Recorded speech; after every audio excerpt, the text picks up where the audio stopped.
springtime cycles are so fun for people who have cycling or rapid cycling bipolar or anything else, even depression, even if you don't have anything. Springtime, you think springtime is like, oh my God, it's springtime. Yay, it's getting warmer. And yes, true. But it comes with a price for people who struggle with their mental, like your girl. I wouldn't say I struggle with my mental. It's my profession. And I got into the profession because of my own mental struggles. Like, it was great because that's how I started studying mental health itself, why the brain does what it does. But springtime is a nightmare for many, many people like your girl. So I figured, let me break this down. And I'm writing about this also in my book, going way deeper into it. Like this is going to be deep enough, but like a little bit deeper in it so you can kind of understand it more from like the personal feeling, what it feels like when you're coming out of your skin, feel like you're going crazy, feel like literally you're 2 seconds away from being insane. Like seriously, those are all parts of your cycle. So I want to kind of give you an idea. So we're not exactly sure. So I've done a lot of studying on it. And a lot of education on it, actually, because I need to know why my body does what it does. That's the beauty with my OCD. It helps me with my education. But a lot of times, I think the idea is because we've been in winter months, right? So this is Northern Hemisphere. For the springtime in the Southern Hemisphere, it would be like fall for us. Nonetheless, it's still a springtime cycle, regardless of where you live in the world. And there's thinking because of the circadian rhythms, how they change, you have more daylight, that sometimes you're like, oh my God, I've got more vitamin D. This is happy. Makes me good. But if you are struggling already with a little bit, it can trigger you. It can actually catapult you into, if you have bipolar, it can catapult you into a manic phase. And so there's tons of different ideas. Mania attacks people differently. I already am not a great sleeper. So for mania, for me, I could go days on end with no sleep and be perfectly fine. Like I'm not tired, I'm not sleepy, which is exactly how it kind of triggered for me. And it's this weird chicken and the egg thing, right? And I remember years ago when I was going through my own treatment and when I was studying the sleep circadian with the imbalances for bipolar, I was studying that. It's amazing. And I did not do what I would normally do because I wanted to see if I could just go ahead and just do it with the typical tools that I have. And I did really good.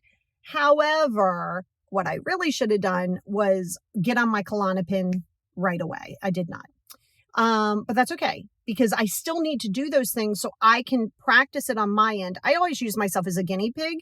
And then when my clients come to me, I'm like, oh, okay, well, let me tell you what will help.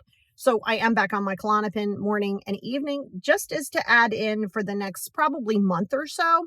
Who knows, maybe longer, whatever. I don't really care. I'm not like, oh my God, I don't want to be on medicine and if you are medicine adverse, which is a real phobia, by the way, if you're medicine adverse, you're going to stay in the cycle. Nope. You're going to have to suck it up, buttercup, and you're going to have to talk to your doctor about it. So I don't need a mood stabilizer anymore. Years ago, when I was going through my own healing, I needed mood stabilizers. I just take my Zoloft. I also am a holistic prescriber. So I do a lot of holistic things, a lot of minerals, a lot of vitamins, a lot of meditation. My 5 journals will save your life. There is a reason I preach about these 5 journals. Look at it on this YouTube. Go to playlist. Look at the 5 journal series. You must use these. Anyway, so, and by the way, I talk fast anyway. That has nothing to do with mania. Like some people are just talkative and that's me. So as you cycle through, right? And you start seeing, and this is where you got to know what a mania cycle or what a mental cycle looks like. So when you have mania, I live a little bit in like the neutral zone, but I like to be a little hypomanic and that's perfectly fine.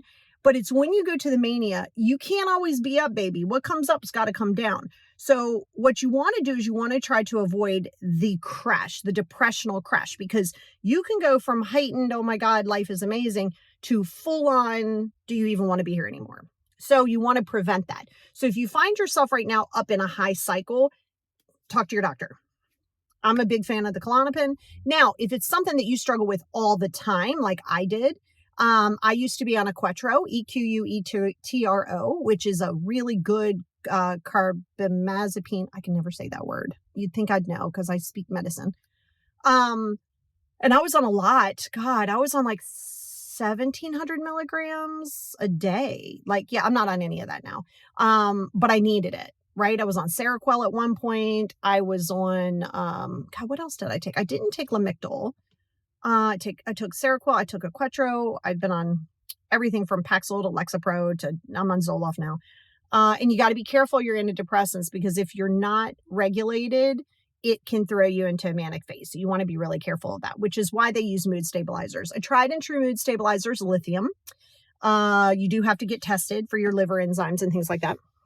But there's so many more. There's like Vraylar. There's a bunch of different ones. Talk to your doctor about it if it's problematic. I don't need a mood stabilizer on a regular basis, but at the springtime, I know when I'm going to cycle.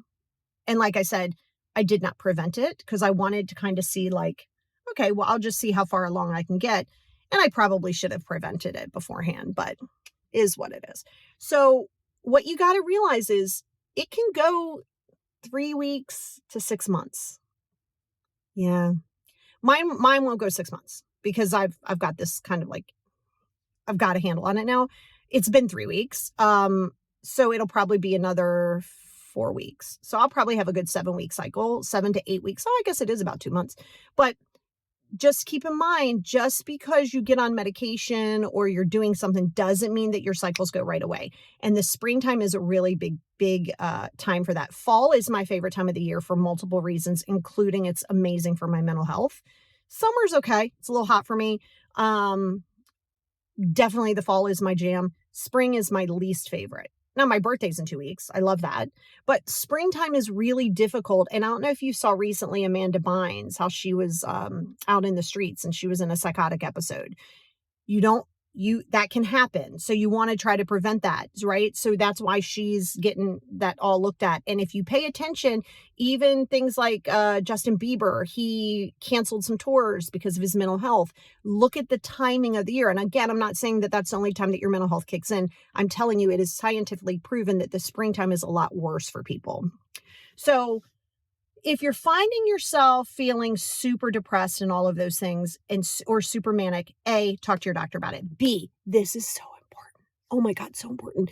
You got to maintain your routine, right? So I tailored my routine a little bit to be a little bit lighter for myself because my anxiety gets higher sometimes when I do cardio. Doesn't matter. I'm going to keep doing it, right? So instead of doing 160 steps today on the step thing, I did 101, right? Like you still got to push yourself. Remember, how you show up for yourself when you are in peril, when you don't feel like it, is where you are training. That is what I am training you. It's what I'm training my clients. It's what I'm training myself for. We can show up for ourselves when things are great. Oh my God, look, I'm so great. Yeah, well, that's easy. You have to maintain your routine. Watch your intake of alcohol, caffeine, sugar, even salt, really. You're going to have to watch that. So you just kind of want to watch, but you cannot give in to your mental health and go, I don't want to do anything, because you will get there. Get out and go for a walk. Like later on tonight, they said it might rain later, so I might not do it. But even in the evenings, I like to go for a nature walk. Nature is a miracle cure, I'm telling you. It's not going to fix everything. You got to do your 5 journals, baby. You got to be consistent with them, because that's where you're going to process. You're going to have more intrusive thoughts. You're going to have more irrational thoughts. You may have thoughts of not wanting to be here on the planet anymore. Those are all part of your cycles. Talk to your doctor. I love adding in the Klonopin for me. It just tones down some of that like noise in my head. It's great. Don't be embarrassed by a cycle. Don't be embarrassed. Well, anything. Don't be embarrassed by your mental health ever, baby. Everybody's going through something in this world. And you never know that what you're going through may help other people. So a couple good takeaways. Like I said, I'm writing a good chapter about this in my book. So you can kind of see it goes really deep into exactly how I feel and how dark it can get. Don't want to talk about it here because when you get the book, you know it's going to be triggering at times, so you can put it aside. But I don't want to do that here. But so just let your thoughts come. Maya Angelou said it best. Every storm runs out of rain. You cannot fight your cycles. If you fight your cycles, you're going to be in this cycle forever. Well, not forever. That's dramatic, but like for a very long time. Let it come. It's a wave. You're going to have to go up. You're going to have to go down. You're going to have to go backwards. You're going to have to go forwards. Embrace your cycles. Own it. Love it. Be compassionate. It is something in your brain. Don't judge it. Okay. So let me know if you're going through a cycle down here in your comments. Hey, if it's really a struggle for you, holler at your girl. You know, I'm seeing clients all over the world. And yes, I wouldn't say I love going through the cycles. I appreciate the cycles even more because it really does help me connect even more to my clients. So you're fine. You're not crazy. You just feel a little crazy right now.